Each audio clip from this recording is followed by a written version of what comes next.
Bueno, listo. Vamos a orar y vamos a continuar con el estudio de ayer. Hoy día, ahorita, en esta mañana, quiero terminar con este cuadro. Entonces vamos a hacer lo siguiente. Si tienen alguna pregunta, la apuntan y la vamos a discutir al final, ¿ya? Para poder terminar, porque son 4 cuadros. Entonces tendríamos, el día de hoy, tendríamos este cuadro. A la tarde haríamos el cuadro número 2. El viernes haríamos el cuadro número 3 y el sábado haríamos el cuadro número 4. De esa manera nos vamos habiendo terminado todo para no quedar con nada pendiente, ¿no? Pero naturalmente vamos a tener que avanzar para no demorarnos demasiado. ¿De acuerdo? Así que oramos y empezamos. Gracias, Señor, por este tiempo y gracias por el privilegio de estar en este crucero, disfrutar de tantas cosas bonitas, pero también disfrutar de la palabra de Dios. Señor. Y Padre, nosotros equilibramos las vacaciones, la diversión, la amistad, comer juntos, pero no hay nada como alimentarnos de tu palabra. Gracias por ello en el nombre de Jesús. Amén. Amén. Ya, no miren sus notas. ¿Cuál es la primera iglesia? Éfeso. ¿Cuál es el problema de la iglesia de Éfeso? Era muy trabajadora, pero no estudiaba la palabra. Era muy trabajadora, Pero no adoraba a Dios. perdieron su primer amor. ¿Se refiere al primer amor al amor inicial? No, No se refiere al amor inicial. ¿A qué se refiere? a poner a Dios en el primer lugar. El amor en primer rango. No es tanto es que perdió su primer amor, sino perdió el amor a Dios en primer lugar. Y ese es un peligro especialmente para las iglesias y las personas creyentes proactivas. Hay personas en la iglesia que son muy proactivas, que trabajan, que dan duro, se desviven por la iglesia, pero se olvidan de tener su tiempo a solas con Dios, ¿no? Hoy día me levanté, me senté en el balcón a mirar el mar, la brisa, qué rico, ¿no? Y aprovechar el tiempo para orar, para darle gracias a Dios. Dale gracias a Dios por el mar. Hay planetas que son absolutamente secos y Dios nos puso acá rodeados de mar para darnos vida, ¿cierto? En fin, listo, entonces nos vamos a Apocalipsis, capítulo 2. Estamos estudiando estas de acá, de aquí hasta acá. Las iglesias de Apocalipsis. Estamos hablando de las 7 iglesias de Apocalipsis. Ayer vimos la primera. Vamos a la Apocalipsis capítulo 2, versículo 8, donde aparece la segunda. La segunda es Esmirna. Esmirna. Perdón, Gordito, tú dijiste que apuntemos nuestras preguntas en relación a lo que hemos hecho hasta la primera iglesia, Hasta donde quieran. hasta Éfeso, o en No, general. todas, durante A el todas. estudio. Apuntemos las preguntas y al último. Y al final. Ok. Exactamente. Muy bien. Esmirna, el puerto de Turquía, que cuando vayamos, se llama Izmir. Cuando vean ustedes el plano, se llama Izmir, ¿ya? Esmirna. Vamos a leer rápidamente Esmirna. Y dice: escribe al ángel de la iglesia en Esmirna, el primero y el postrero, el que estuvo muerto y vivió. Nuevamente, quien escribe esta carta es el Señor Jesucristo, ¿no? El primero, el postrero, el que estuvo muerto y vivió. Dice: yo conozco tus obras y tu tribulación y tu pobreza, pero tú eres rico. Y la blasfemia de los que se dicen ser judíos y no lo son, sino sinagoga de Satanás. No temas en nada lo que vas a padecer. He aquí el diablo echará a alguno de vosotros en la cárcel para que seáis probados y tendréis tribulación por 10 días. Sé fiel hasta la muerte y yo te daré la corona de la vida. El que tiene oído oiga lo que el Espíritu dice a las iglesias. El que venciere no sufrirá la segunda muerte. Entonces, la primera iglesia de Éfeso era un problema de amor. La segunda iglesia es la iglesia de las pruebas. No sé, a ver, déjenme ver un ratito, si es que por una de esas casualidades de la vida, Esmirna. Uy, una S. Esmirna. Sí. A ver, déjenme ver. Hay que corregir, en vez de R es S. Esmirna. Sí, ahí dice Esmirna. Acá está, miren, lo tengo. No he sacado copias porque no pensé que lo iba a usar, pero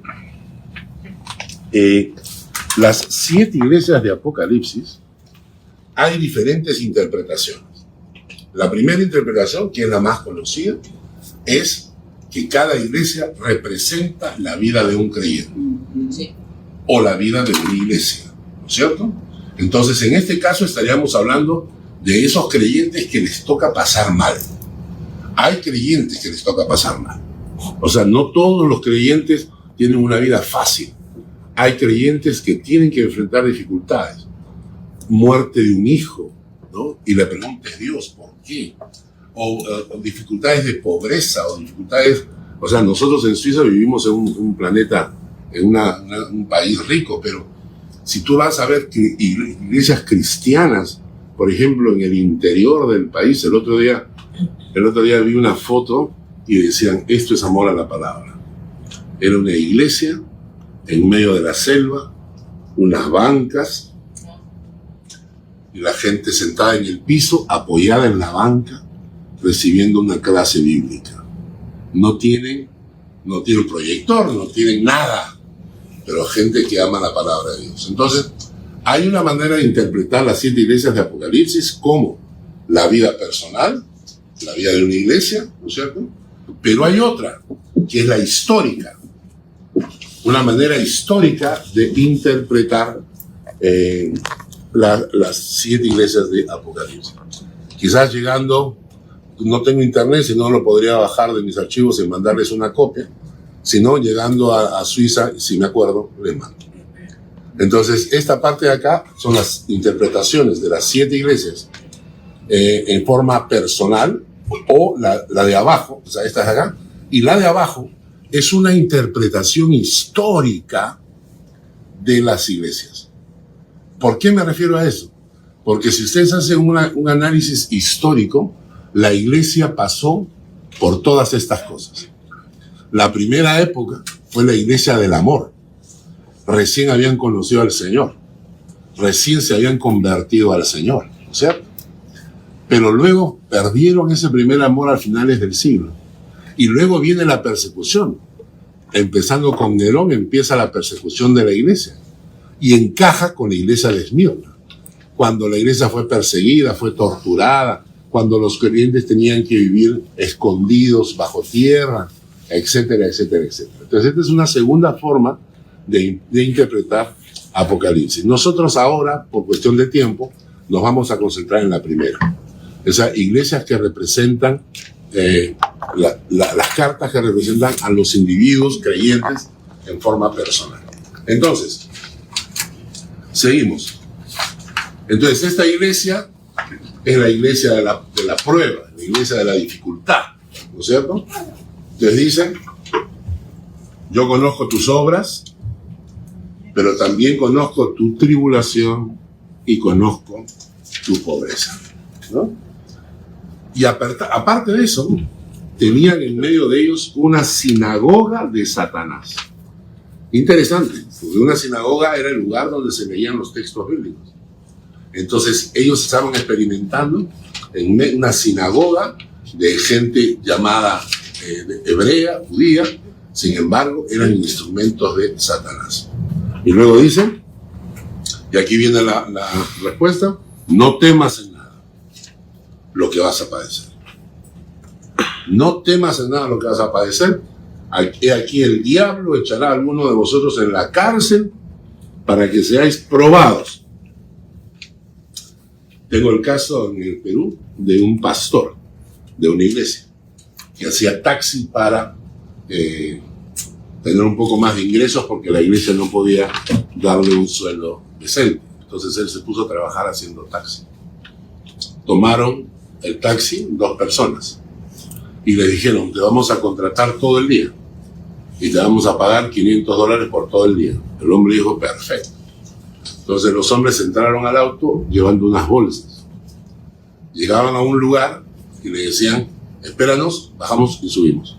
Se bajaron llevando unos paquetes de la bolsa, regresaban, se iban a otro lugar, se bajaban, dejaban otros paquetes, volvían al taxi, se iban a otro lugar, y en el tercer punto aparece la policía. Y él estaba como taxi, estaba esperando afuera. Y viene la policía y los agarra, eran narcotraficantes, y el paquete con la droga que restaba, después de haber entregado varios paquetes, estaba en el auto. Y lo metieron a la cárcel. Y cuando dieron eso, todos nosotros comenzamos a orar por él y buscar algún tipo de ayuda, explicar que era pastor y todo. Y los jueces en el Perú, ustedes saben cómo son, ellos necesitaban billete para soltarlo, ¿no? Entonces no lo soltaron. Lo metieron a la cárcel 4 años. Injustamente. Injustamente. Cuando salió de la cárcel, había sembrado una iglesia y tenía 220 presos convertidos. Cuando salió de la cárcel, volvió a su iglesia y le preguntaron si su experiencia había sido traumática. Y él agarró y dijo, no, ojalá pudiera volver. Como José, pues, ¿no? Entonces, a veces toca esto, ¿verdad? Muy bien. Y las palabras preciosas de Dios, ¿no? Tendréis tribulación por 10 días. Las pruebas de Dios siempre tienen un tiempo contado, nunca son eternas. Pero tú, ¿qué debes hacer? Sé fiel hasta la muerte, yo te daré la corona de la vida. Sé fiel hasta la muerte. Ser fiel cuando todo va bien es una bendición. Sí. Ser fiel cuando las cosas van mal. Ahí está la prueba. Ok, esta es la iglesia de Esmirna. Primera iglesia, has perdido tu primer amor. Segunda iglesia, sé fiel hasta la muerte. ¿De acuerdo? Tercera, nos vamos a Pérgamo. Todas estas iglesias actualmente están en Turquía. Todas. Hagamos el viaje a Turquía. Escribe al ángel de la iglesia en Pérgamo. El que tiene la espada aguda de 2 filos dice esto. Mira la presentación que hace Jesús. El que tiene la espada aguda de 2 filos. ¿Qué cosa es la espada aguda de 2 filos? La Biblia. La palabra. ¿No? La palabra que dice, en el texto está en Hebreos 4:12. Es Más cortante que es. Esa palabra de Dios es como la espada de espíritu, ¿verdad? Y esto de la espada de 2 filos lo hemos visto en el capítulo 1, creo. ¿Recuerdan? En el capítulo 1, versículo 16, tiene en su diestra 7 estrellas y de su boca salió una espada aguda de 2 filos. ¿No? Entonces, está hablando, se presenta Jesús y dice, miren lo que tengo yo en mi boca, una espada de la palabra de Dios. ¿Por qué dice eso? Por lo que viene después. Y dice, yo conozco tus obras y dónde moras, donde está el trono de Satanás. Pero retienes mi nombre y no has negado mi fe, ni aún en los días en que Antipas, mi testigo fiel, fue muerto entre vosotros, donde mora Satanás. Pero tengo unas pocas cosas contra ti, que tienes ahí a los que retienen la doctrina de Balaam, que enseñaba a Balac a poner tropiezo ante los hijos de Israel, a comer cosas sacrificadas a los ídolos y a cometer fornicación. Y también tienes a los que retienen la doctrina de los nicolaitas, la que yo aborrezco. Por tanto, arrepiéntete, pues si no, vendré a ti pronto y pelearé contra ellos con la espada de mi boca. El que tiene oído, oiga lo que el Espíritu dice a las iglesias. Al que venciere, daré a comer del maná escondido. ¿Qué cosa será eso, no? Le daré a comer del maná escondido. Es como cuando tú llegas al cielo y le digas, Señor, ¿cómo era el maná? Y Dios dice, pues, te guardo un poquito para que pruebes. El maná escondido. Y le daré una piedrecita blanca y en la piedrecita escrito un nombre nuevo, el cual ninguno conoce sino aquel que lo recibe. Ahora, noten ustedes, la espada de 2 filos, palabra de Dios. Y luego dice, yo conozco tus obras, donde moras, donde está el trono de Satanás, pero retienes mi nombre, no has negado mi fe. ¿Está bien? Pero, ahí viene el pero, en el versículo 14. Tengo unas pocas cosas contra ti, que tienes ahí a los que retienen la doctrina de Balaam, que enseñaba a Balac a poner tropiezo. Versículo 15, también tienes a los que retienen la doctrina de los nicolaitas, ¿no? Hemos lo puedes dicho, aclarar. sí, apunta las preguntas que las vamos a contestar al final, hemos quedado muy en eso, bien. ¿no? Entonces, básicamente eran dos grupos de personas que tenían unas herejías. Balaam, ¿qué cosa era Balaam? Balaam básicamente era, pues, comprar la fe, ¿no? Es decir, te doy tanto y vienes a orar en contra del pueblo de Israel, ¿no? Entonces te vamos a pagar y tú vienes y tú eres profeta del pueblo de Israel y vienes, pero en lugar de bendecir a Israel, vienes a maldecir. Dices lo que ¿No? queremos que digas. Y entonces el muchacho fue Señor, no vas con Juan, no vas. Ellos vinieron y ofrecieron más dinero. O sea, esta es una transacción, la transacción financiera frente a tu fidelidad espiritual. ¿Por cuánto vendes tu primogénito? ¿No es cierto? Bueno, y también estaban los nicolaitas. También era una secta de aquella época que estaba metida en las iglesias que tenía que ver con el judaizar, ¿no? Ahora, ¿qué pasa con esto? Ellos tenían una fe, pero estaban permitiendo herejías. No cuadraban las herejías, ¿no? Ustedes leen el cuadro que tienen ahí, dice, toleras las falsas doctrinas. Por lo tanto, arrepiéntete. Y esto es importante. Tolerar las falsas doctrinas. Tenemos que tener conocimiento bíblico, hay que estudiar la palabra, hay que conocer bien la palabra de Dios. ¿Para qué? Para que no nos engañen. Y cuando encontramos doctrina falsa, confrontar, no tolerar las falsas enseñanzas. Esto es importante. Hoy en día, con el que no juzgues a nadie, que déjalo, que bueno, piensan diferente, tenemos que ser radicales para confrontar cuando encontramos doctrinas falsas. Mi mamá, que ya está en la presencia del Señor, siempre me criticaba duro y me decía, papi, no digas nombres. Porque cuando yo predicaba, decía los pastores con por su nombre y con todo. Me decía, no digas nombres, simplemente habla de la enseñanza, pero no digas nombres. Y yo le decía, no, mamá, yo tengo que seguir el ejemplo de Pablo. Pablo era con nombres y todo. Alejandro, ¿no? Y el otro, o sea, con nombres y todo, ¿no?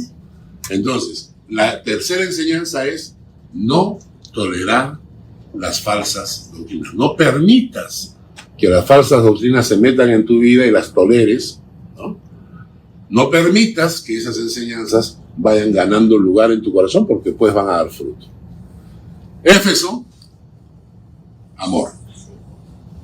Esmirna, sé fiel hasta la muerte. Pérgamo, no toleres falsas doctrinas. Seguimos con la cuarta.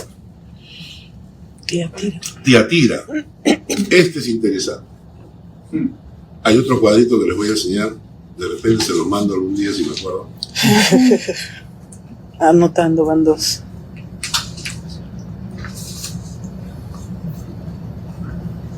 Los ataques de las 7 iglesias de Apocalipsis. La primera, enfriamiento de la iglesia. La segunda, persecuciones y cárceles. La tercera, distorsión de la fe, Pérgamo.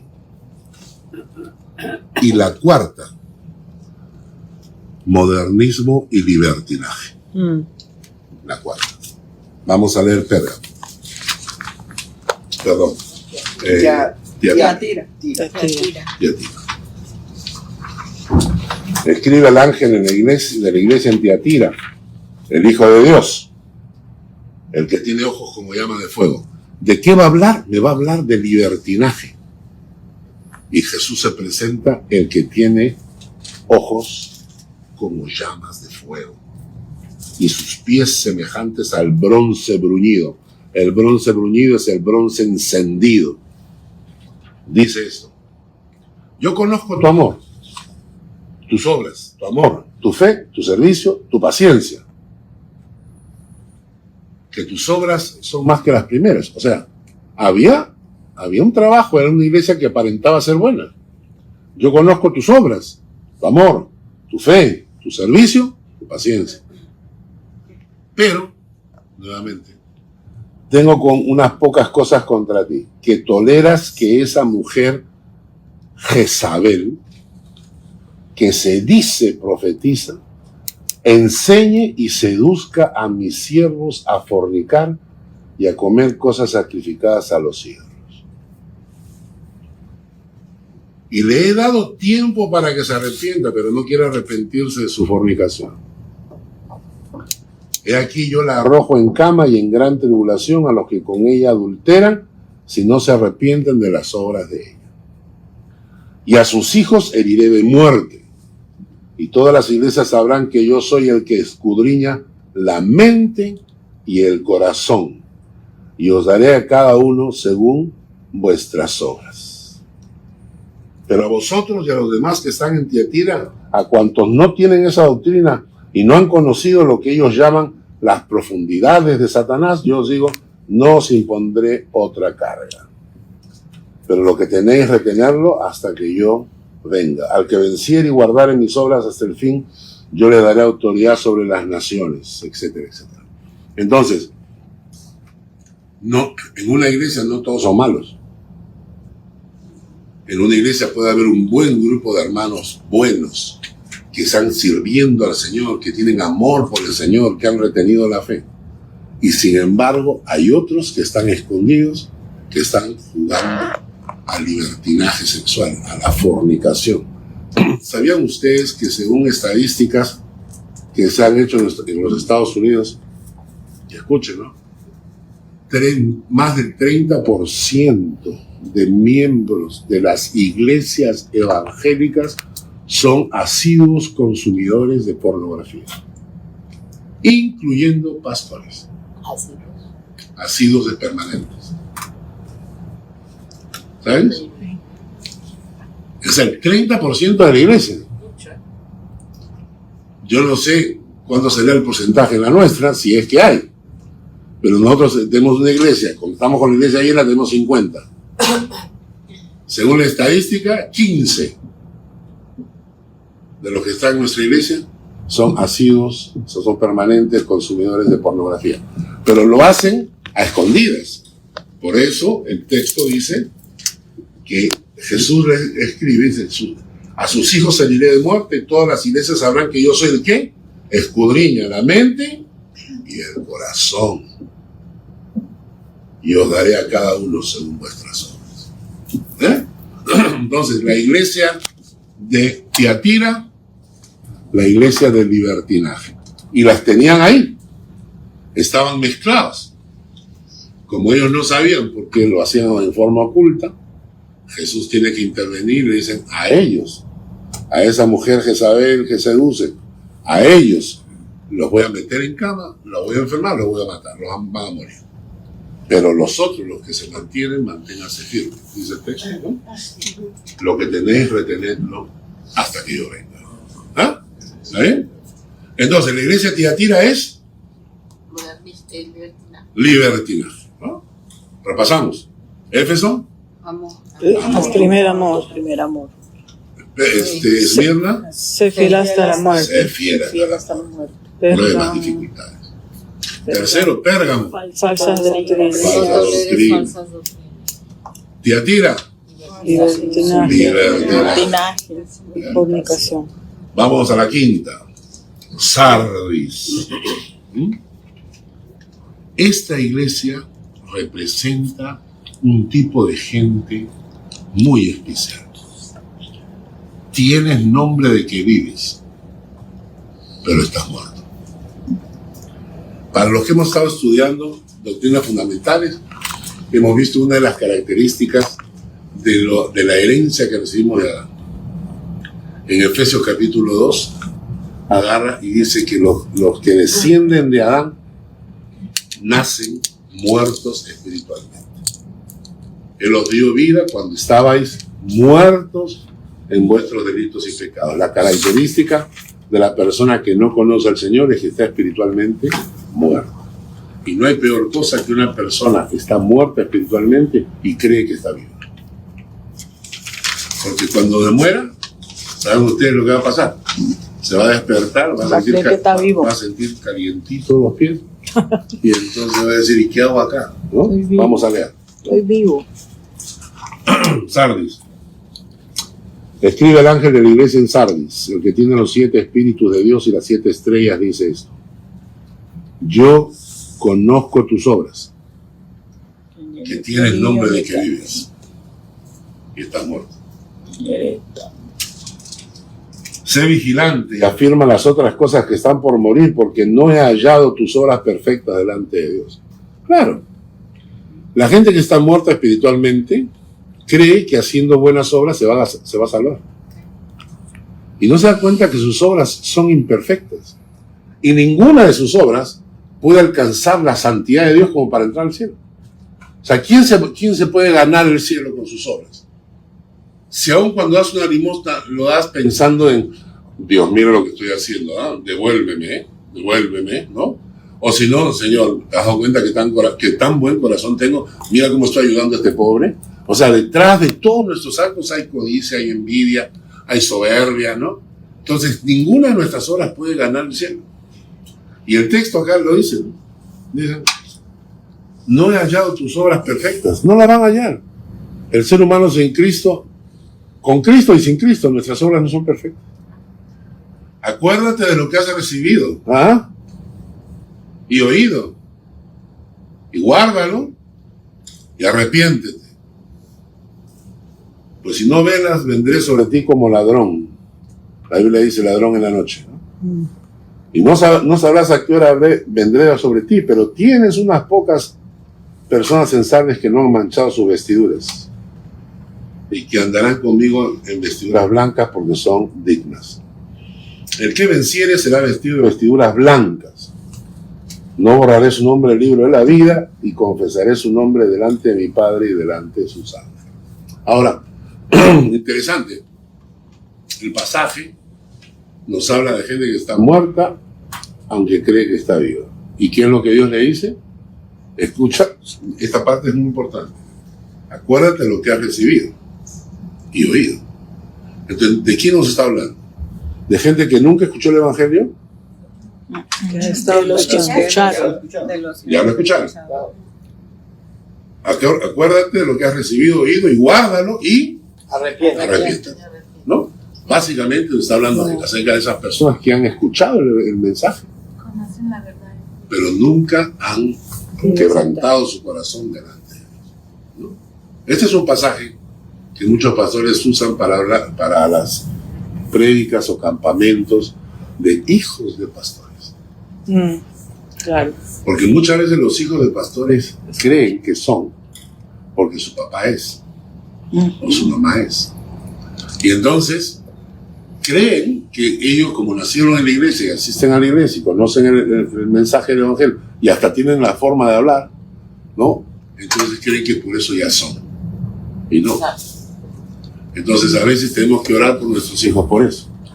Muchos de nuestros hijos han escuchado el mensaje, pero nunca han hecho una decisión verdadera de conversión. Dios no tiene nietos. Dios solo tiene hijos. ¿De acuerdo? Entonces esta es la iglesia de Sardis. Entonces, ¿cómo representamos a la iglesia de Sardis? Están muertos. Tienes nombre de que vives, pero estás muerto. Penúltima, Filadelfia. La mejor. En realidad es la mejor. Filadelfia es la mejor. Escribe al ángel de la iglesia de Filadelfia. esto dice el santo. ¿Cómo se presenta Jesús frente a una iglesia que le agrada? El santo, el verdadero, el que tiene la llave de David, el que abre y ninguno cierra, y cierra y ninguno abre. Cuando Dios abre las puertas, ni el diablo puede cerrarlas. Dios es supremo. Cuando nosotros a veces equivocadamente, por falta de conocimiento, enseñé en las doctrinas fundamentales de que Dios no solamente es soberano, sino supremo. Eso quiere decir que ni siquiera el diablo se puede oponer a los planes de Dios. Porque si el diablo pudiese oponerse a los planes de Dios, el diablo sería Dios. No puede oponerse. El diablo es simplemente el tonto útil que Dios usa. El diablo es simplemente un instrumento, un tonto útil en las manos de Dios para sus planes. Entonces Dios es supremo. Él abre las puertas. Lo que Él abre, nadie cierra. Lo que Él cierra, nadie abre. Aprendamos a confiar en el Señor en ese sentido. Les comparto cuán fácilmente puede darse una herejía. Antes, hace años atrás, hacíamos al año una reunión de latinos. Reuníamos generalmente entre 400, 500 latinos, y en este caso nos tocó en la iglesia de Winterthur. La iglesia de Winterthur nos cedió su local, convocamos a la reunión latina, creo que fue el año 2005, 2006, por ahí. Y algunas de las personas que participaban ahí dijeron que tenían un contacto de un pastor impresionante que tenía una palabra profunda, no sé qué, no sé cuánto. Y yo, de burro, por confiar en la gente, no me preocupé de averiguar quién era. Cuando de repente llegó el día y todo lo demás, y ya estábamos preparando, inclusive habían estudios bíblicos que íbamos a dar y todo, y aparece el muchacho y cuando dijo su título, ya sabía yo que me encontraba frente a un fraudulento. Y aparece el apóstol, no sé cuánto, ¿no? Y a mí esos títulos me arden ya, porque empezaron hace pocos años atrás tratando de mostrar que son más que los pastores. Sí. El profeta, el apóstol, y que están por encima de los pastores. Son títulos de soberbia, ¿no? Porque si fueran títulos de verdad, de ministerio, serían humildes, pero no son. Y entonces aparece con eso, y entonces yo estaba preparando unos estudios bíblicos, y Lucita me dice: Carlos, entra y escucha lo que está hablando este tipo. Y luego, no, a ver, entra. Y el hombre empieza diciendo, Apocalipsis, vamos a leer el texto, dice, acá dice bien claro, Jesús es el santo, el verdadero, el que tiene la llave de David, el que abre y ninguno cierra, y cierra y ninguno abre. ¿Saben ustedes cómo la llave de David, cómo activamos la llave de David? ¿Cómo hacemos que la llave de David abra y cierre puertas?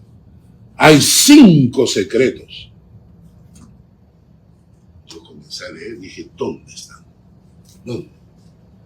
Hay 5 secretos que se los voy a decir ahora. ¿Quieren escucharlos? Y toda la gente, sí. Y yo decía, yo puedo decir cualquier cosa. Yo me paro delante de una masa de gente que sea manipulable y les voy a decir 8 secretos, 7, 14. ¿De dónde lo sacas? Si este es el único texto bíblico que habla de las llaves de David. Y entonces, y comenzó a dar sus 5, ¿no es cierto? Sus 5. Y él preguntaba a Carlos, ¿quieren saber cuáles son los 5? Y todo el mundo, sí. Y empezó, ¿no? O sea, ¿ustedes quieren saber cuáles son los 5? Sí. Y a mí no lo voy a decir. Porque... No existe.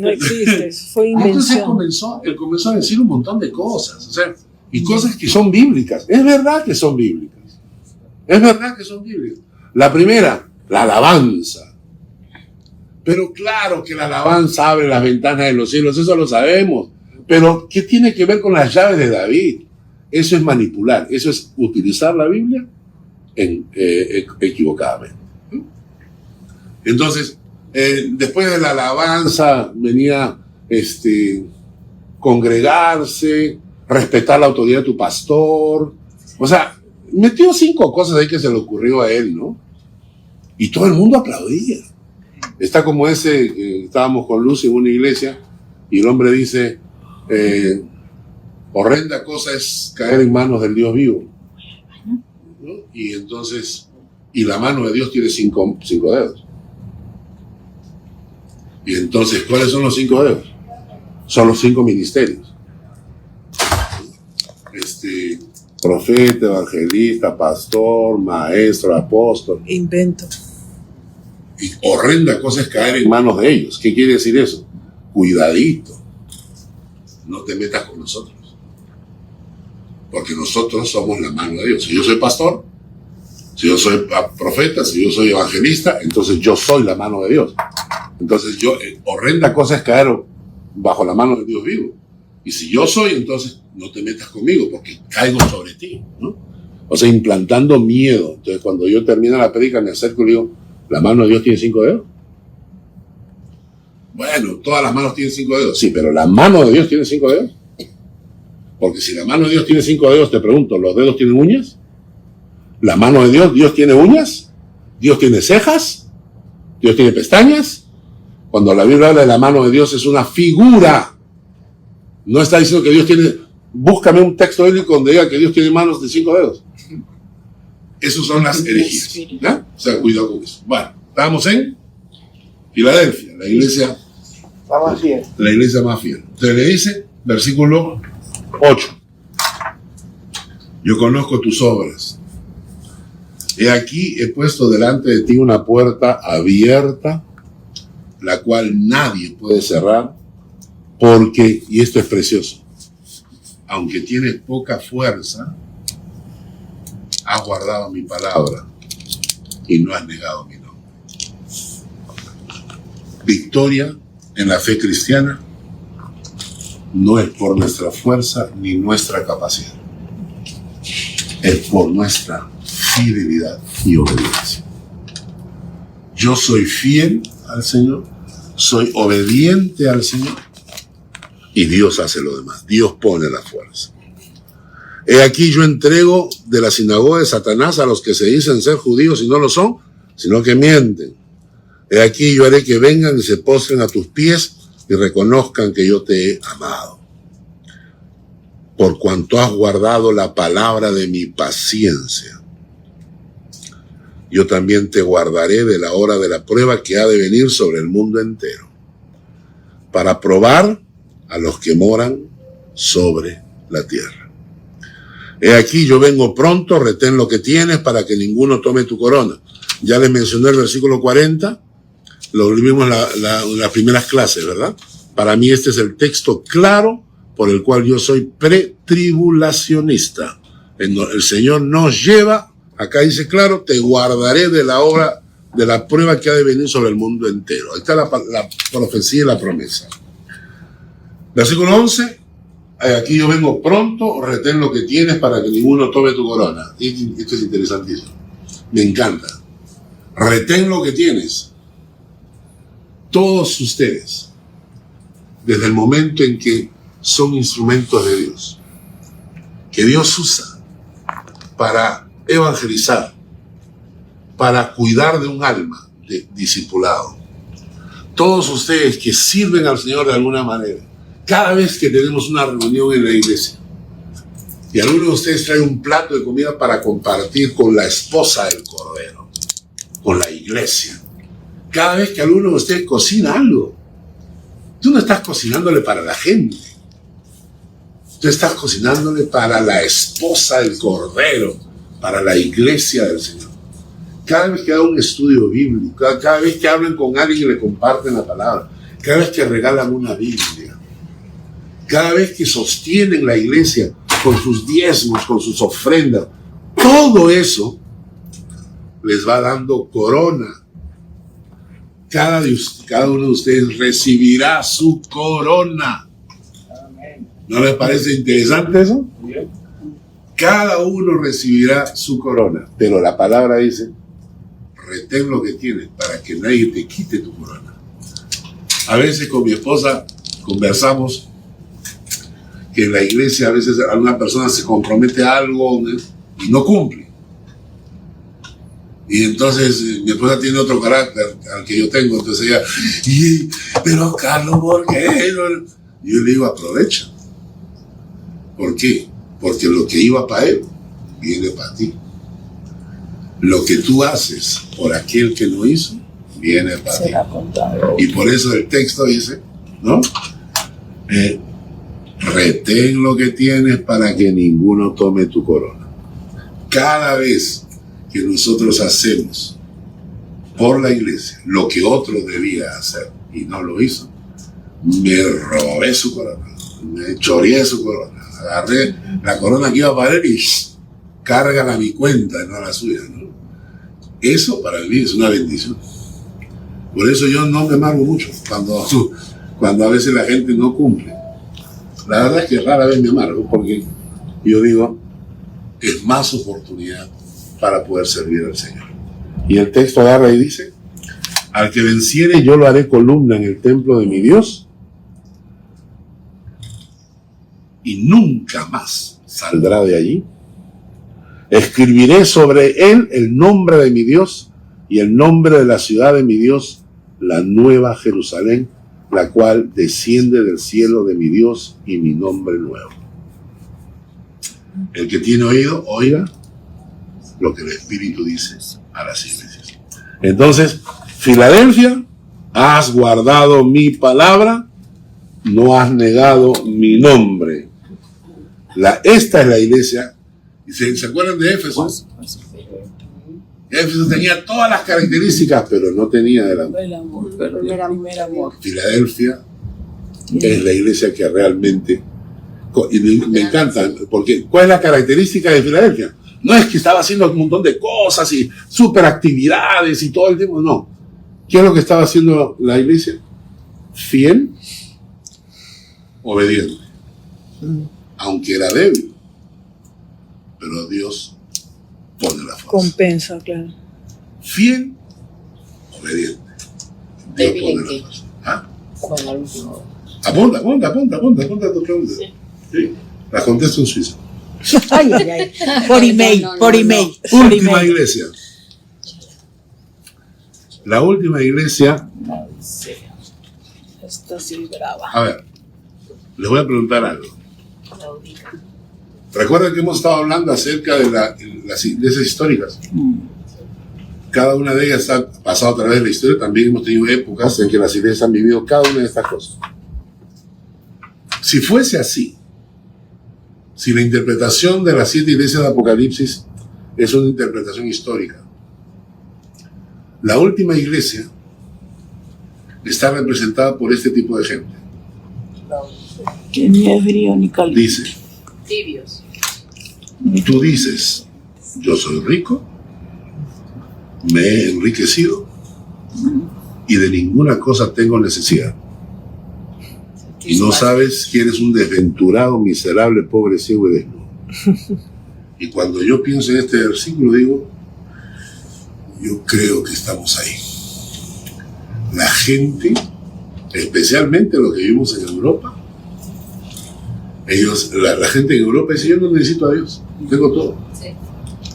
No tengo necesidad de nada. ¿No? La iglesia de la Odisea es la iglesia fría, la iglesia tibia, ¿no? Escribe al ángel de la iglesia en la Odisea, he aquí el amén, el testigo fiel y verdadero, el principio de la creación de Dios, dice esto. ¿Por qué Jesús se presenta de esta manera? Estás hablando con gente soberbia que dice que no tiene necesidad de nada ni de nadie. Y entonces Jesús le contesta, yo soy el amén. O sea, yo soy el final de todas las cosas, el principio de la creación de Dios. Yo conozco tus obras, que no eres ni frío ni caliente. Ojalá fueses frío o caliente, pero por cuanto eres tibio y no frío ni caliente, te vomitaré de mi boca. Si tú estás que te mueres de frío, quieres tomarte un café caliente y te trae un café tibio, es asqueroso. Un té tibio no te sirve para nada. Si estás muerto de calor y quieres tomarte un vaso de agua helada y te dan agua tibia, es vomitivo. La persona que no es ni es, eso es lo que representa la iglesia de la Odisea. Y para Dios, mira, Dios dice que prefiere que seas frío O caliente. porque por lo menos eres honesto. Nosotros durante todos estos años hemos trabajado con gente que es dura, gente que a veces es, ¿sabes qué, Carlos? No puedo, no quiero, o sea, quiero llevar mi vida, quiero hacer mi vida, está bien, pero esa gente que es honesta consigo mismo son más fieles que los hipócritas, que te dicen que sí, pero no, sí, pero no. Y esto es interesante porque nosotros notamos esto. Y entonces, ¿cuál es el problema? Versículo 17. Porque tú dices, yo soy rico, me he enriquecido, de ninguna cosa tengo necesidad. ¿Tienes tu versión en alemán, Max? Léelo en alemán. Sí. ¿Cuál versículo? 17. 3:17. Du sprichst, ich bin reich und habe genug und brauche nichts und weißt nicht, dass du elend und jämmerlich bist, arm, blind und bloß. Pero a mí me encanta, esa traducción me encanta, porque en español esta frase suena Suave. así, suave, ¿no? En español dicen, sí, mira, yo soy rico, me he enriquecido y no tengo necesidad. Pero en alemán dice, ich bin reich, ich habe genug und ich brauche nichts. O sea, es una expresión tan fuerte de soberbia. Ich bin reich. Como que está lleno tu vaso. Claro, o sea, ich bin reich. ¿No? Und ich habe genug. O sea, no necesito nada. Ich habe genug. Tengo suficiente. Y al final, und ich brauche nichts. Entonces, en No alemán, necesito de nada. en alemán es una expresión tan dura de soberbia, ¿no? Y entonces al final dice, ¿y tú? Eres un desventurado, no tienes futuro, no tienes ventura. Eres un desventurado. Eres un miserable. Eres un pobre. Eres un ciego y estás desnudo. Ahora imagínense la perspectiva de Dios de esa gente y la perspectiva de ellos de sí mismos. La perspectiva de ellos de sí mismos. Ich bin reich, ich habe genug, ich brauche nichts. La perspectiva de Dios, eres un desventurado, miserable, pobre, ciego y desnudo. O sea, así lo ve Dios, ¿eh? Luego dice, yo te aconsejo que de mí compres oro refinado en fuego, para que seas rico, y vestiduras blancas para vestirte, y que no se descubra la vergüenza de tu desnudez, y unges tus ojos con colirio para que veas. O sea, lo que le está diciendo es, estás desnudo, estás desventurado, lo único que te puede cubrir son las ropas blancas de Cristo, ¿no? Y úngete con colirio para que veas, ciego, ¿no? Versículo 19. Yo reprendo y castigo a todos los que amo. Sé pues celoso y arrepiéntete. He aquí yo estoy a la puerta y llamo. Cuando la gente pregunta, sí, pero ¿cómo hago? Me quiero arrepentir, yo quiero dejar de ser un tibio y quiero realmente tener a Jesús en mi corazón. Y la respuesta está acá. Yo estoy a la puerta de tu corazón y llamo. Si alguno oye mi voz y abre la puerta, entraré a él y cenaré con él y él conmigo. Y el término acá para cena. La cena era una comida personal, íntima, cercana. Tú no invitas a tu casa a un extraño. Tú no metes a tu mesa a un extraño. Cuando invitas a alguien a comer, es un amigo. Y lo que Jesús dice es eso, esa relación con Él, de amigos. Él entrará a tu corazón y cenará contigo, y tú con Él. Y luego dice, al que venciere le daré que se siente conmigo en mi trono, así como yo he vencido y me he sentado con mi Padre en su trono. El que tiene oído, oiga lo que el Espíritu dice a las iglesias. Entonces, la última iglesia, ¿qué caracteriza a la última iglesia de la Odisea? Tibio. Es tibio. Tibio, Orgulloso. Tibieza de corazón. orgulloso, soberbio, ¿no es cierto? Él es tibio, rico y ciego. Esa es la iglesia. Él es tibio, rico y ciego. ¿Muy bien? Entonces, Éfeso. Mucho trabajo, pero nada. Perdiste el primer amor. Esmirna. Sé fiel Sé fiel hasta la muerte. Pérgamo. Falsa doctrina. Falsa doctrina. Tiatira. Libertinaje. Libertinaje, fornicación. Sardis. Están muertos. Estás muerto, papá. Filadelfia ha guardado mi palabra. Y la Odisea. Tibio. Tibio. Rico y fe. Y eso es lo que mostraba este cuadro, ¿no?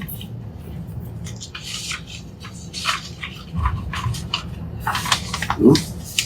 Los 7 ataques a las iglesias, ¿no? Y entonces tenemos ahí ataque de entretenimiento de la iglesia, ¿Enfriamiento? enfriamiento de la iglesia, ¿no es cierto? Sí. Pero le falta amor. Eso del entretenimiento también está muy aplicable hoy en día, ¿no? Hay iglesias que han dejado de honrar a Dios para convertirse en un entretenimiento. Un show. Me mandaron un video de unas iglesias en México donde se ponían a bailar sus bailecitos mexicanos a la entrada, ¿no? Y yo decía, ese es un lugar para adorar a Dios. ¿Qué están haciendo ahí? ¿No? En Estados Unidos, que sale una chica con una tela y comienza a hacer malabares. En otra iglesia, Dante Gebel llevó a un payasito, un chistosito, para que hiciera un stand-up de comedia. Entonces, hacer comedias antes de la prédica, chistes, ¿no? Y yo digo, yo he venido a la iglesia a adorar a Dios. Luego tienes persecuciones, la iglesia de Esmirna, distorsión de la fe, Pérgamo, Tiatira, ataque libertinaje, modernismo, fornicación, Sardis, teologías racionalistas, falsas doctrinas, Filadelfia, mentiras seculares, pero se mantuvo firme, y por último, la Odisea, materialismo, sociedad sin Dios. Como está el mundo hoy. Exacto. Y por eso, una vez mi hijo Mark me preguntó y le dijo, papá, ¿tú crees que el Señor venga en esta generación? Y yo le dije, papi, no lo sé porque ni los ángeles saben. Pero todo suena. Pero si no lo veo yo, tú lo vas a ver. Si no lo veo yo, tú lo vas a ver. Y a mí es interesante porque yo me encantaría eso, ¿no? O sea, ser uno de los que no mueren. Ser uno de los que son transformados. Porque el proceso siempre es difícil, ¿no? Y entonces, pasar por eso, o sea, los que hayamos quedado, dice Tesalonicense, ¿no? Pero bien, vamos a avanzar porque vamos a tener el cuadro 1 el día de ahora en la mañana. Ah, falta. ¿Ah? Que no, pensé que ya iba a cortar, pero falta el cielo. Sí, falta el Un cielo. lugar Ahora, llamado cielo. hemos hablado capítulo 1, capítulo 2, capítulo 3, ¿no? 1, la presentación, 2 y 3, iglesias, y ahora 4 y 5 es el cielo, ¿ya? ¿Por qué es importante que estudiemos el 4 y el 5? Porque según lo que estamos estudiando, termina el capítulo 3 y la iglesia desaparece en la historia de Apocalipsis. Ya no se menciona más a la iglesia. Solo se menciona a pueblos, tribus, lenguas, de diferentes lenguas y razas y todo que están en el cielo. A partir del capítulo 3, ya no se menciona a la iglesia de Dios en la tierra. Se menciona a la iglesia de Dios en el trono de Dios, ¿no? Porque ya no fuimos. ¿Para qué estudiamos entonces? 4, 5, 6, 7, hasta el 19 cuando Jesucristo regresa. ¿Para qué lo estudiamos? Para que no nos engañen con cuentos baratos. Para que sepamos lo que está ocurriendo en el cielo y lo que va a ocurrir en la tierra durante ese tiempo. Para que no venga un estafador y nos comience a enseñar a nosotros, a nuestros hijos, falsa doctrina. ¿Ah? Entonces, capítulo 4 y 5, el cielo. El capítulo 4 básicamente nos presenta qué es lo que funciona en el cielo, cómo aparece el cielo. Y nos habla del trono de Dios, nos habla de 24 ancianos y nos habla de 4 seres vivientes. ¿Ya?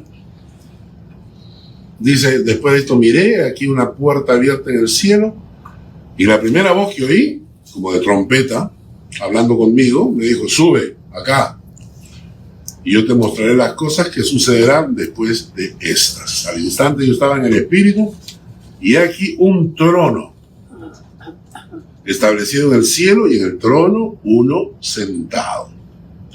El aspecto del que estaba sentado era semejante a piedra de jaspe y de cornalina. Y había alrededor del trono un arco iris semejante en aspecto a la esmeralda. Ok. ¿Cómo es Dios?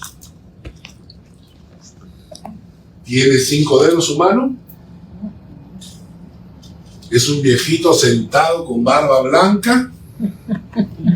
Cuando nos describe a Dios sentado en su trono, ¿cómo lo describe?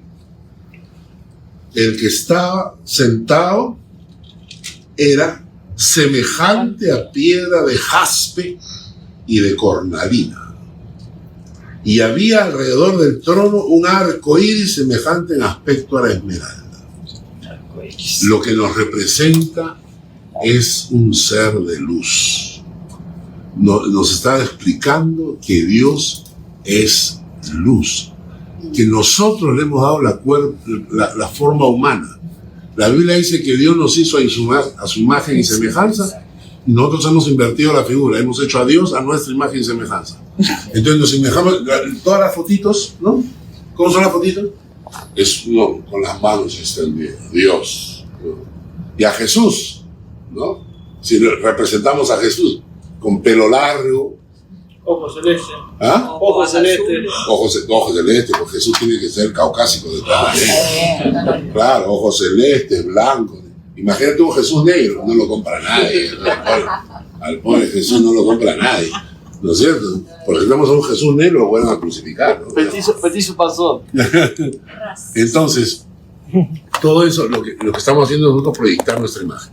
El que está sentado en el trono, Dios Padre, es luz. Dice el texto, semejante a piedra de jaspe y de cornalina. Lo interesante, y miren ustedes la soberbia del diablo. Había alrededor del trono un arco iris, semejante en aspecto a la esmeralda. Y toda esta mundanalidad, toda esta porquería malvada de todo lo que estamos viendo hoy en día, aprovecha el arco iris de Dios para su orgullo. O sea, imaginen ustedes lo que están haciendo. Imaginen ustedes lo que están haciendo. Me acerco al mundo y yo, ¿por qué? Porque nosotros no saben, yo no he escuchado del orgullo negro, que salen a las calles a celebrar que son negros. No, vamos el orgullo negro porque somos negros. El orgullo latino, vamos a salir a las calles a decir a todo el mundo que somos latinos. Los únicos que salen a la calle por orgullo, el orgullo gay. El orgullo gay. O sea, ¿eres orgulloso de qué? De tu sexualidad. Porque escogiste un camino de desviación. ¿Eres orgulloso de eso? Y salen a la calle a hacer sus manifestaciones y todo lo demás. Y el insulto a Dios. Utilizo el arco iris de la gloria de Dios para representar la peor corrupción que estamos viviendo en la historia. Entonces, ahí está. Luego dice, versículo 4, alrededor del trono había 24 tronos. Y vi sentados en los tronos a 24 ancianos vestidos de ropas blancas con coronas de oro en sus cabezas. Y del trono salían relámpagos y truenos y voces. Delante del trono ardían 7 lámparas de fuego, las cuales son los 7 espíritus. Y delante del trono había como un mar de vidrio semejante al cristal. Junto al trono, alrededor del trono, 4 seres vivientes llenos de ojos delante y detrás. Hay 24 ancianos. La pregunta que brota en forma natural es ¿quiénes son? Algunos dicen que representan 12, representan a las 12 tribus de Israel, y 12 representan a los 12 apóstoles. Es el Antiguo Testamento y el Nuevo Testamento, el pueblo de Israel y la iglesia, ¿no? Los 4 seres vivientes es interesante porque se mencionan en la Biblia en otros pasajes. De los 4 seres vivientes, dice acá, versículo 7, el primer ser viviente era semejante a un león, el segundo era semejante a un becerro, el tercero tenía rostro como de hombre, y el cuarto era semejante a un águila volando. Los 4 seres vivientes tenían cada uno 6 alas alrededor, y por dentro estaban llenos de ojos, y no cesaban día y noche de decir: Santo, santo es el Señor, Dios Todopoderoso, el que es, el que era y el que ha de venir. Vámonos a Ezequiel, en el Antiguo Testamento.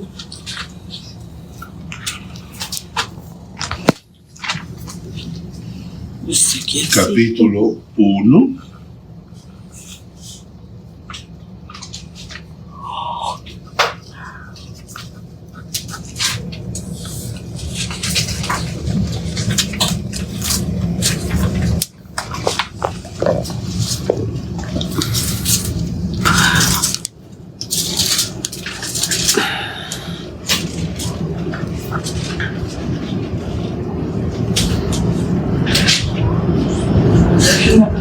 ¿Lo tienen? Ezequiel capítulo 1.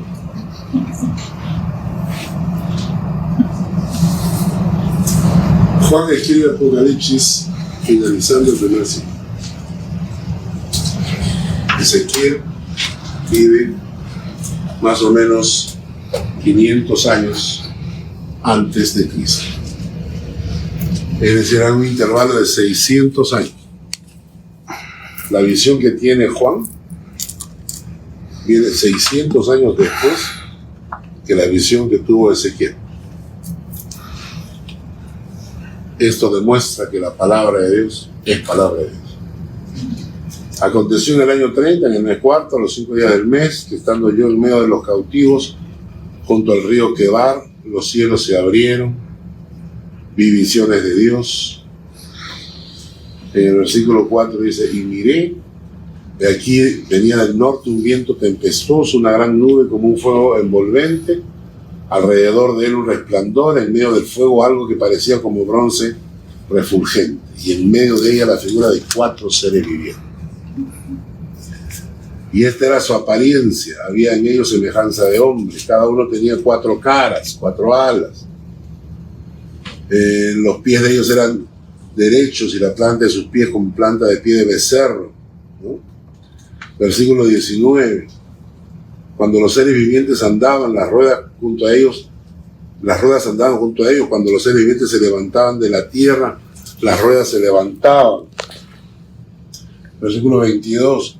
Sobre las cabezas de los seres vivientes apareció una expansión a manera de cristal, maravilloso, extendido, etcétera, etcétera.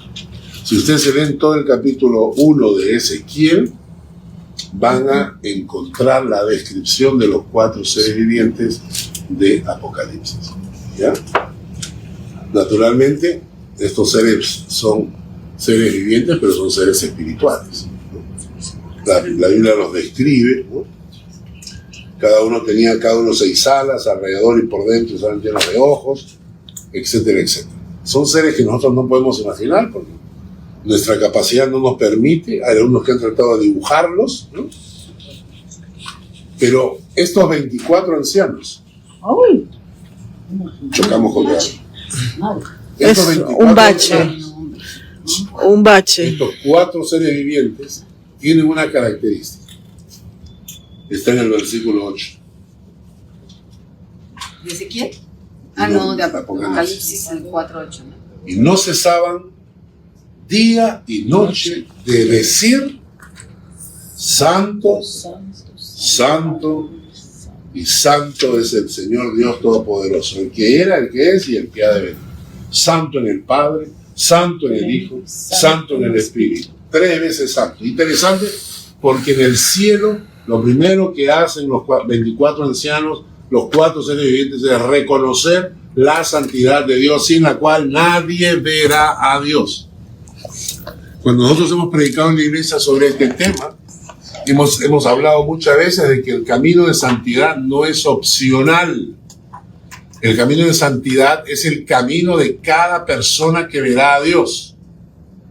Y anoche estaba yo orando, mientras algunos de ustedes estaban arriba, no voy a decir qué estaban haciendo, pero yo estaba orando en la habitación y orando, y Dios puso en mi corazón un pensamiento.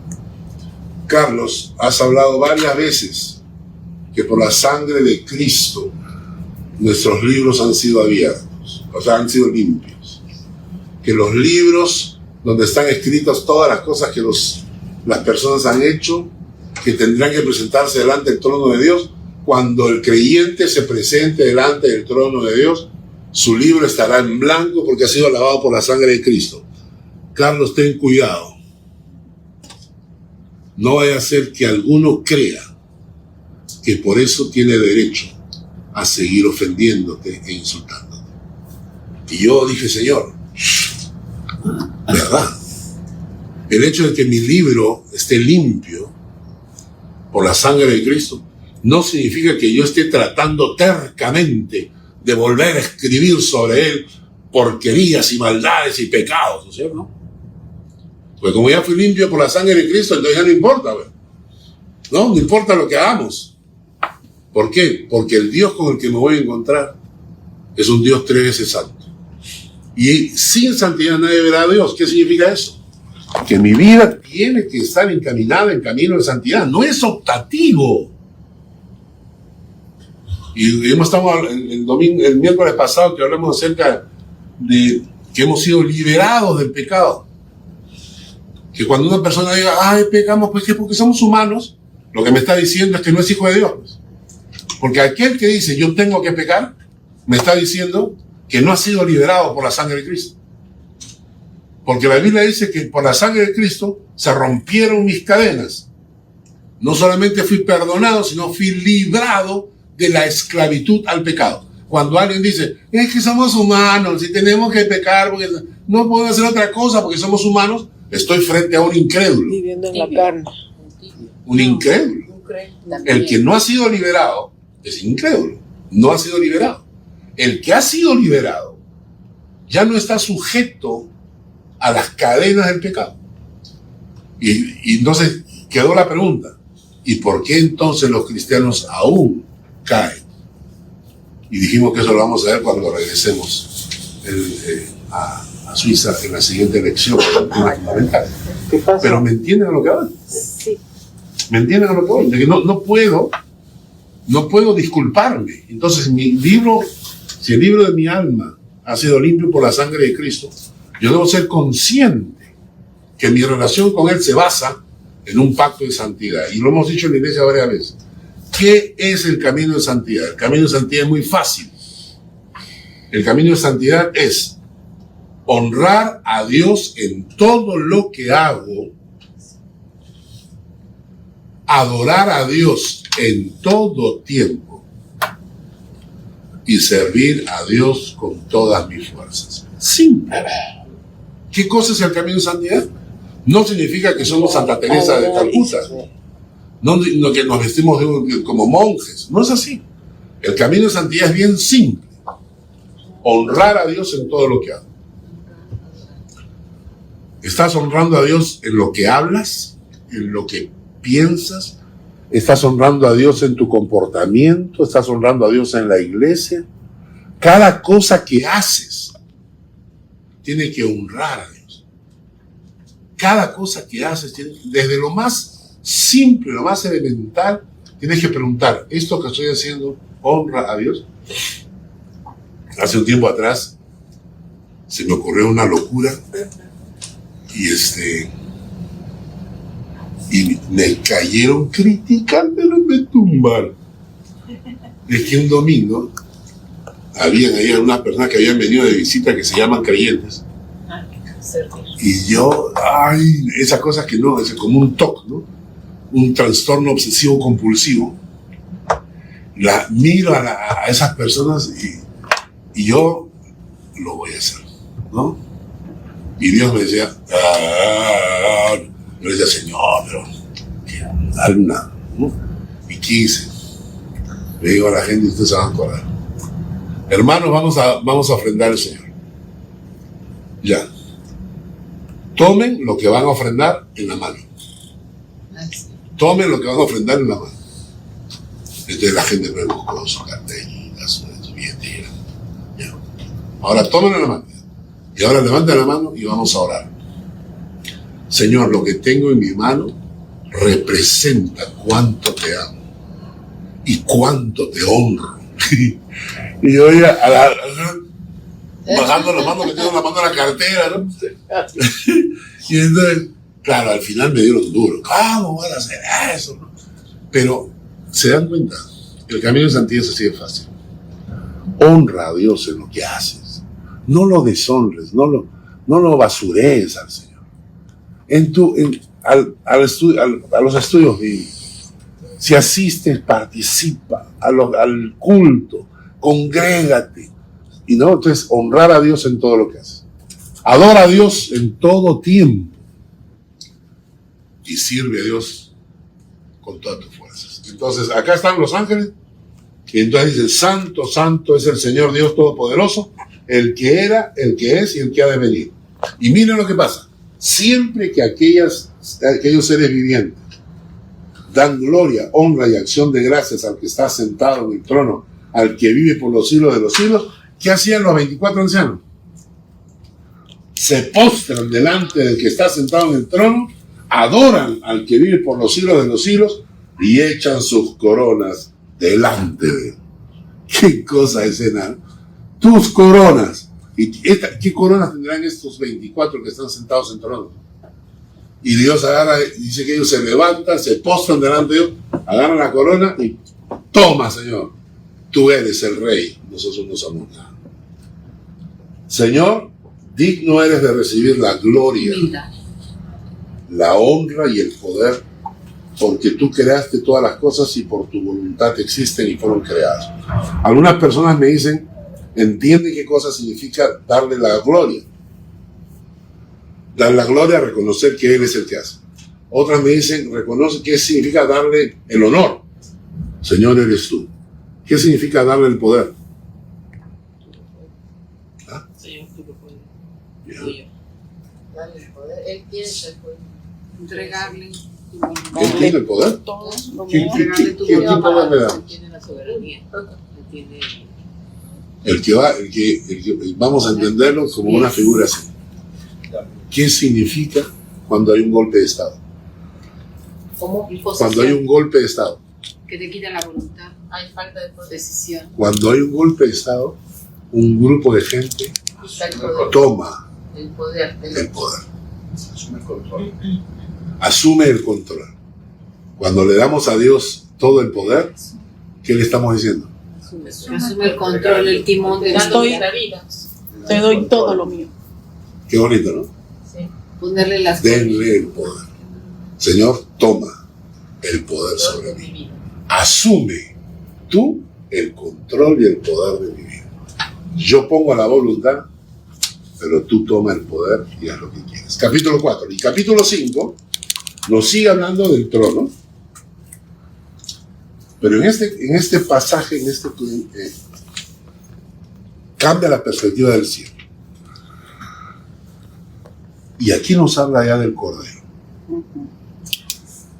Y vi en la mano derecha del que estaba sentado en el trono un libro escrito por dentro y por fuera, sellado con 7 sellos, el libro de la vida. Y vi un ángel fuerte que pregonaba a gran voz: ¿quién es digno de abrir el libro y desatar sus sellos? Ninguno en el cielo, ni en la tierra, ni debajo de la tierra podía abrir el libro, ni aún mirarlo. Y Juan dice, y yo lloraba mucho, porque no se había hallado a ningún digno de abrir el libro, ni de leerlo, ni de mirarlo. Y uno de los 24 ancianos me dijo, no llores. He aquí el león de la tribu de Judá, la raíz de David, ha vencido para abrir el libro y desatar sus 7 sellos. Y miré y vi que en medio del trono de los 4 seres vivientes y en medio de los ancianos, en medio del trono,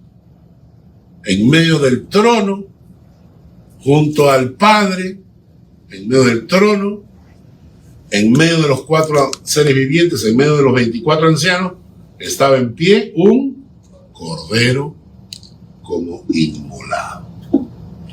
3 nombres de Jesucristo: el león de la tribu de Judá, la raíz de David, el cordero inmolado. Versículo 7: vino y tomó el libro de la mano derecha del que estaba sentado en el trono, y cuando hubo tomado el libro, los 4 seres vivientes y los 24 ancianos se postraron delante del cordero. Los 24 ancianos en el cielo, que están alrededor del trono de Dios Padre, que se postran delante de Dios, y que delante de Dios son la única razón por la cual debemos postrarnos es estar delante de Dios, porque solo Dios debe recibir adoración.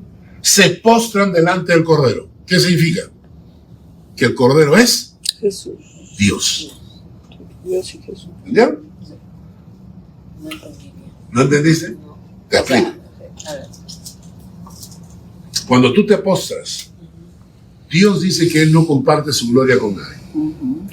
La Biblia dice que debemos postrarnos delante de Dios, solamente delante de Dios. Hay textos bíblicos cuando aparece un ángel. Y Juan, más adelante vamos a ver, Juan se postra delante del ángel, y el ángel ¿qué hace? No, te va. El ángel dice, no, un momento, yo soy Igual un que tú. compañero. Soy igual que Somos tú. compañeros, ¿no? Adora, delante de Dios. El único que recibe adoración es Dios. Y ahí están los 4 ancianos, los 24 ancianos. Y ahí están los 4 seres vivientes. Y entonces dice que los 24 ancianos se levantan, se postran delante de Dios, tiran sus coronas delante de Él. Todo es correcto, ¿no es cierto? Y ahora se postran delante del Cordero. ¿Por qué? Porque Dios. Si Jesús no fuera Dios, esto sería una herejía. ¿Entendieron? Sí. Si Jesús no fuese Dios, los 24 ancianos estarían postrándose delante de otro. De un ángel. Y entonces ahí dice que los 24 ancianos se postran, versículo 8, delante del Cordero. Todos tenían arpas y copas de oro llenas de incienso, que son, ¿qué cosa? Las oraciones De los santos. de los santos. Nuestras oraciones llenan las copas de oro de incienso en el trono de Dios. ¿Has llenado tu copa hoy día? han leído. ¿Han llenado sus copas hoy? Ahorita apenas. Ahorita en el cielo están pasando los ángeles. Está vacío, la Julia Rudo, seguro. Y así, Me desperté corriendo para ir arriba. Gracias, Julita, por... Híjole. Pero entienden, llenaron su copa de oro con sus oraciones hoy día. Y luego dice, y cantaban un nuevo cántico diciendo, digno eres de tomar el libro y de abrir, ¿qué cosa? Sus sellos. A la tarde empezamos con los sellos.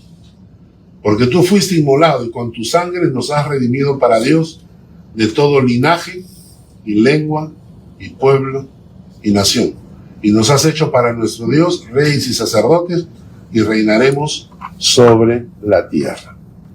Miré, oí la voz de muchos ángeles alrededor del trono y de los seres vivientes y de los ancianos, y su número era millones de millones, que decían a gran voz, el Cordero que fue inmolado es digno de tomar el poder, la riqueza, la sabiduría, la fortaleza, la honra, la gloria y la alabanza.